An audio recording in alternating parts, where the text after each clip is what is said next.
As race fans, we often find ourselves twiddling our thumbs, sailing a sea of vapidity in search of the next big moment. And outsiders might ask us, why do we do this? Why do we let life pass us by as our asses sink further into our couch cushions and tiny cars on our TV screens turn hundreds of laps only to more often than not produce a completely predictable outcome? Well, first of all, ouch. But second of all, we don't watch because we know what's going to happen. Sure, like any other contest, we can guess the most likely result at the outset, but that's the reality of sport. The cream usually rises to the top and there isn't much else to report. But every once in a while, that cold, continuous pessimism makes way for the magic of competition, where odds are thrown to the side as the only factor at play and the only thing on display is the will to win.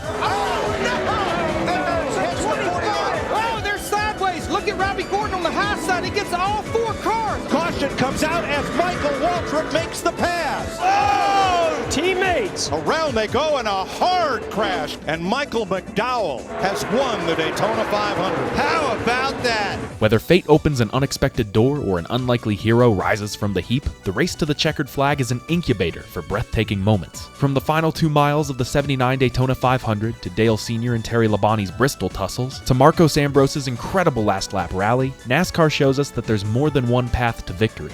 In fact, there's an infinite amount. But the rarest of them all has to be the dead heat, the kind that goes all the way down to the wire. The ever-enthralling, ever-captivating photo finish. Since the first Daytona 500 back in 1959, the photo finish has been a staple of NASCAR racing, though they're not all that common. Of the thousands of races run across Cup Series history, only about 40 of them have ended in a side-by-side finish, and most of those were just the consequence of plate racing, where horsepower is limited and the cars run closer together naturally. Even still, in the grand scheme of the sport, these kinds of outcomes are supposed to be the rarest of the rare, like finding a needle in a haystack. So tell me why, not even halfway through the 2024 season, we've seen not one, not two, but 3 of the closest finishes in NASCAR history. Is there something in the air, or is NASCAR more competitive than ever before?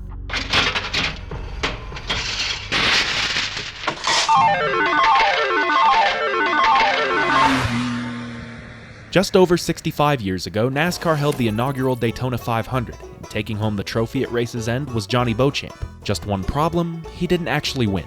Upon further examination of newspaper photographs, NASCAR would rescind their decision and give the win to Lee Petty, declaring his final margin of victory at about 1 yard. Not a very official way to put it, if you ask me, but you have to remember, this was over 30 years before NASCAR would implement an electronic timing and scoring system. Up until early 1993, they used a scorecard system where each official was tasked with keeping track of a particular car, using pen and paper to write down the number of laps they completed. It wasn't always accurate. In fact, it was probable that most NASCAR results heading into the 90s were just flat out wrong. But another drawback of the system was that despite some clearly close contenders, there was no tangible way to actually rank the finishes by their margins of victory. So when the future came a-callin', NASCAR was eager to respond. Starting with that year's race at Sears Point, all NASCAR National Touring Series cars would be mounted with transponders that would communicate with receivers placed around the track. Those receivers, which would later take the form of scoring loops, would send the officials data every time the cars went around, starting a clock that would measure down to the millisecond just how far behind the leaders succeeding cars were. This is why, on the actual list of NASCAR's closest finishes, there's no race from earlier than the '93 season, even though in all likelihood there probably should be. Still, the timing of this technology couldn't have been any more perfect, as just 2 months after it was first implemented, it would get its first real test at that year's Die Hard 500 in Talladega. As the great Emperor Lemon puts it, it was the race where cars seemingly refused to stay on the track. As a mere hour after Jimmy Horton went sailing over the Turn 1 wall, Neil Bonnet, attempting his first Cup race in 3 years, would go flying into the catch fence right in front of the grandstands. With a race consisting of harrowing highlights like those, many people forget that it ended with, at the time, the closest recorded finish in NASCAR history, with the gap between Dale Earnhardt and Ernie Irvan sitting at just 5/1000ths of a second. Without that scoring system, it'd be tough to tell who even won. Early 90s TV cameras sure weren't getting the job done, though as camera quality increased, so too did the frequency of photo finishes. The very next year, Jimmy Spencer, who had never won a race before, notched his first victory at Daytona by just 8/1000ths of a second, and then did it again in Talladega by 2/100ths. These would end up being the only victories of his entire career, but they still stand as 2 of the top 30 closest finishes in Cup Series history, reinforcing Spencer's nickname of Mr. Excitement.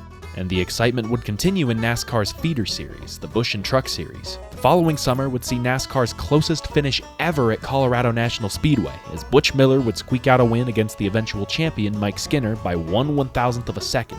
And the Busch Series came close to matching it a year later, as Buckshot Jones bested Mike McLaughlin in Milwaukee by 2 1,000ths. But for now, that Colorado Truck Series race would be the benchmark, the single closest NASCAR finish of all time. As the curtains closed on the 90s, there were a couple more close calls, but if you want to see a real thriller, we have to make our way up to 2003 at the Carolina Dodge Dealers 400 in Darlington. I'll spare you from the diatribe of details that make this finish so spectacular, which can all be found in Slapshoe's video, The Greatest Finish in NASCAR History, which you should absolutely go watch. But for our purposes, all you need to know is that Kurt Busch, fighting some serious mechanical issues, is trying to hold off a hard-charging Ricky Craven, who's been saving his tires for the final few laps. At this point, Busch is getting no help from his power steering. Every move that car makes is from his strength alone. Craven takes advantage of this and tries to slide around him on the bottom with 2 to go, but overcooks it, putting Busch in the wall and, subsequently, himself. Over the course of the next lap, he has to set himself up for one final shot. He knows Kurt can only do so much, but with only about a lane and a half to pass, Craven's hands are just as tied. But he has to do something, and what ensues coming out of turn 4 is pure poetry in motion. It's going to be a drag race. Wow! They touch! Craven got him! Craven got him! Have you ever? No, I've never. Wow. What a finish! It was the final win for Craven. It was the final win for Pontiac. It practically saved the Darlington Raceway, and at just 2 1,000ths of a second, it was now the closest finish in NASCAR Cup Series history. Beyond just Darlington, however, the 2000s were rife with races to the line and equally astounding stories to go with. There was Dale Earnhardt's Atlanta win against eventual champion Bobby Labonte in 2000, and then after his death, his successor Kevin Harvick beating eventual champion Jeff Gordon in the same place and same way the very next year. Then in 2004, rookie Casey Kane, doing his best Jimmy Spencer impression, notched 2 of the closest finishes of all time in just his first 7 starts. Though unfortunately, he wound up on the bad side of both, losing out to Matt Kenseth and Elliott Sadler respectively. Then of course there was 2005, when rookie Carl Edwards slipped past Jimmy Johnson in Atlanta, Johnson bounced back by besting Bobby Labonte in the Coca-Cola 600, and the season ended with a Roush 1-2-3-4 finish, spearheaded by Greg Biffle, who would force his teammate to play bridesmaid. That teammate, of course, was Mark Martin, who would find himself in the same position in the 2007 Daytona 500, which would see Kevin Harvick take away his last shot at Daytona glory by just 2 100ths. Mark Martin fans, I am so sorry. Later that year, when NASCAR made its return to Daytona, history repeated itself. But more importantly, it looked like history had been made, as Jamie McMurray, leading another line of Roush cars, would steal the win from Kyle Busch. The gap, 5 1,000ths of a second. An incredibly close margin to be sure, but still a little too big for the record, as Darlington would continue to hold serve as the closest Cup finish of all time. After a few more years, people were beginning to wonder if it could ever be beaten. With the ever-changing car designs and rule packages, it was getting harder to tell. Maybe 2 1,000ths is as close as 2 Cup cars will ever be. Maybe this record will stand the test of time.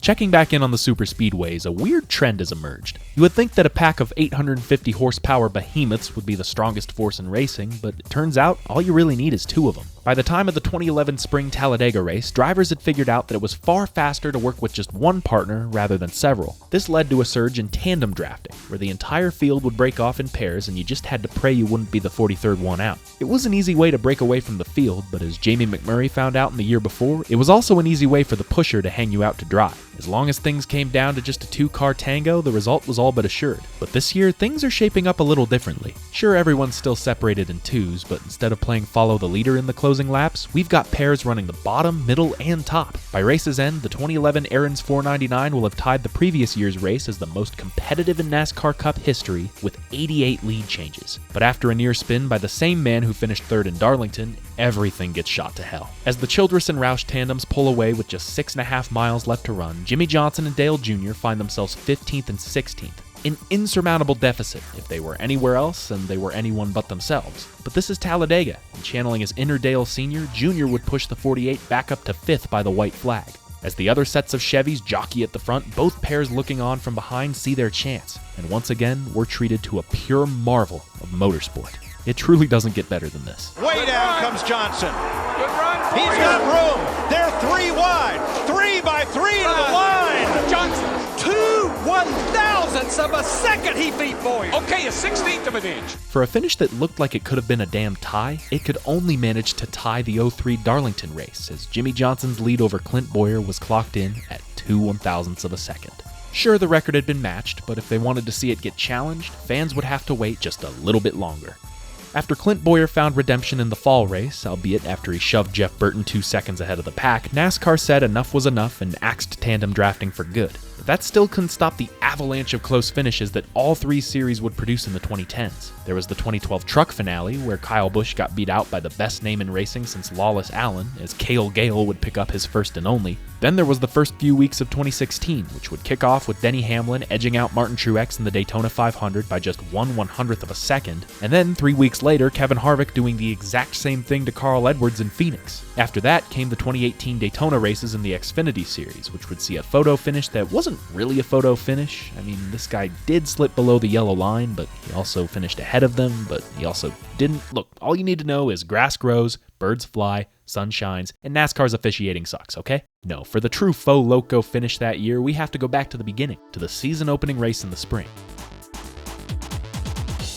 As so many plate races do these days, this one would end up being a crapshoot. How much of a crapshoot, you might ask? Well, at around 5 o'clock, with just 3 laps to go, Elliott Sadler would bring out the caution by spinning on the backstretch. By 5 till 6, he was back at the front fighting for the win. It took them almost an hour to run the final 2 laps, but the fans would end up being thankful that they stuck around for so long. Mirroring the previous Daytona race, Sadler would push the 9 car out front, though instead of this race ending early and under caution like the last one, it would come all the way down to the line, as young phenom Tyler Reddick, making the first start of his first championship season, led the field out of 4.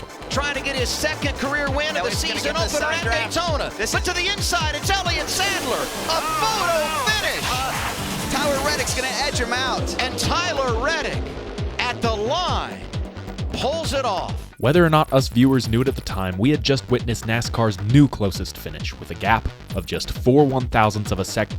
Oh, no, 4 10,000ths of a second. Almost forgot a zero there. My bad. If it were at most other tracks with slower speeds, that gap would be borderline indiscernible. And with that, NASCAR had its new closest finish ever, a gap of just over 1 inch. That record still stands to this day, though as far as what was happening in the Cup side of things, NASCAR's titular series was still waiting, twiddling its thumbs, searching for its next big moment. Ryan Blaney took 2 big cracks at it in consecutive races at Talladega, but could only manage gaps of 7 1,000ths of a second both times, which is arguably more impressive. And once the advent of the next-gen car came to pass, it seemed like the art of the photo finish had been lost. Drivers were back to winning by fenders, doors, entire car lengths. How dare they? And Kevin Harvick's disqualification from Talladega in the fall sadly kept the streak alive. By the end of its second year, the Gen 7 had produced 0 finishes closer than this. Fans could be forgiven if, heading into the next season, they forgot an ending like this could even happen. All we could hope is that somehow, in some way, that things would get more interesting.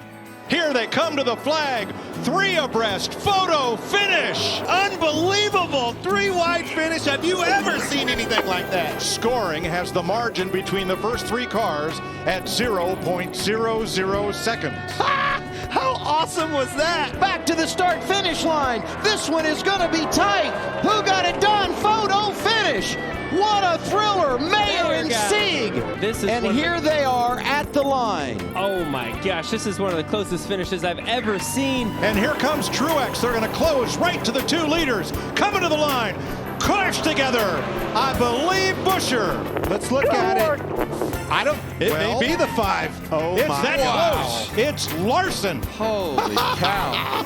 What a finish, boys. That was fast. In the span of only 2 months, we've been treated to the 3rd closest finish in Cup Series history, the 2nd closest finish in Xfinity Series history, and finally dethroning Darlington and Dega, the closest finish in NASCAR Cup Series history. There was Atlanta, where Daniel Suarez had to beat both the defending champ Ryan Blaney and the winningest NASCAR driver ever, Kyle Busch, in a 3-wide drag race that put Hollywood to shame and made Icy Bert's career. Then came the Xfinity race in Texas, where veteran driver Ryan Sieg, searching for his maiden win, came gut-wrenchingly close, but couldn't quite shield off Sam Mayer, who would get him by just 2 1,000ths of a second.